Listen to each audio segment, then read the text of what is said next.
కల్పితమే, Kashmir file కల్పితమే అనుకుందాం, Kerala story కల్పితమే అనుకుందాం, పాకిస్తాన్లో కలలు తెగి ట్రైన్లో వచ్చినాయి కల్పితమే అనుకుందాం, గాడ్సే గాంధీని చెప్పింది నిజమే కావచ్చు, ఒక్కడిని అంటాడు గాంధీని మాత్రం. కానీ పాకిస్తాన్ నుంచి మన హైందవ తలలు ఎన్ని వచ్చాయో తెలుసా, ఎన్ని ముండాలు వచ్చాయో తెలుసా. ట్రైన్లో దేశం విడిపోయినప్పుడు అత్యధికంగా చంపబడ్డ వాళ్ళు కూడా ఇప్పుడు కూడా చంపబడుతున్న వాళ్ళు హిందువులే. తెలుగు మీడియాకి విజ్ఞప్తి చేస్తున్నా, ఎవడో పచ్చళ్ళు అమ్మే వాళ్ళని ఫేమస్ చేస్తున్నారు, ఎవడో అఘోరి వేసుకొని పోతే దాన్ని వేసుకొని పోతే దాన్ని ఫేమస్ చేశారు. పశ్చిమ బెంగాల్లో హిందువులను పూచకోతకు వస్తున్నారు, మీరు చూస్తున్నారు కదా ఫేస్బుక్లో, వాట్సాప్లో, కొన్ని టీవీలో, తెలుగు ఛానల్స్ మాత్రం చూపెట్టట్లేదు. అవునా కాదా? ఇకనైనా మనం అందరం ఏకమై ఉండాలా.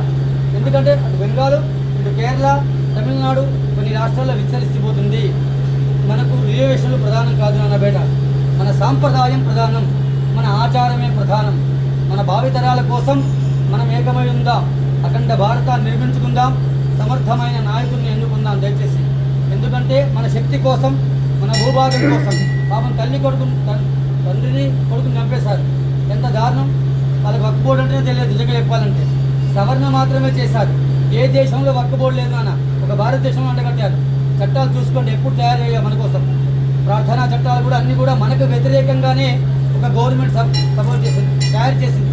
ఎందుకు? మనలో ఐక్యత లేక ఇలా చేసినది. ఇకనైనా దయచేసి భగవద్ బంధువులారా, హిందూ బంధువులారా, ఏకంగండి, అఖండ భారతాన్ని నిర్మించుకుందాం, అందరం ఏకమై ఉద్యమిద్దాం. హిందువులకు ఏమైనా మనందరం బయటకు వద్దాం, ఏమీ చేయనక్కర్లే. హిందువులు బయటకు వస్తే చాలు. దయచేసి బయటికి వస్తే, రాయచోటి చూశారు, వీరభద్ర స్వామి మీద రాళ్ళు వేశారు, మీ అందరికీ తెలిసినది. మనము ఏ యాత్ర మీద రాళ్ళు వేయం బిడ్డ.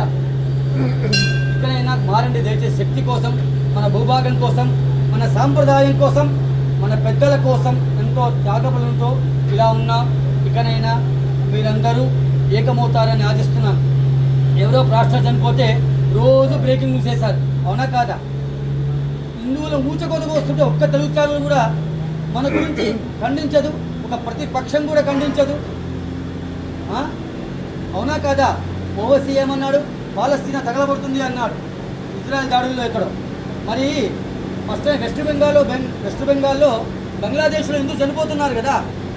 మనము ఐక్యంగా ఉన్నంతసేపే మనకు బలం, మనందరం మెజార్టీగా ఉన్నంతసేపే బలం. మన మైనార్టీలో పడితే మన శక్తి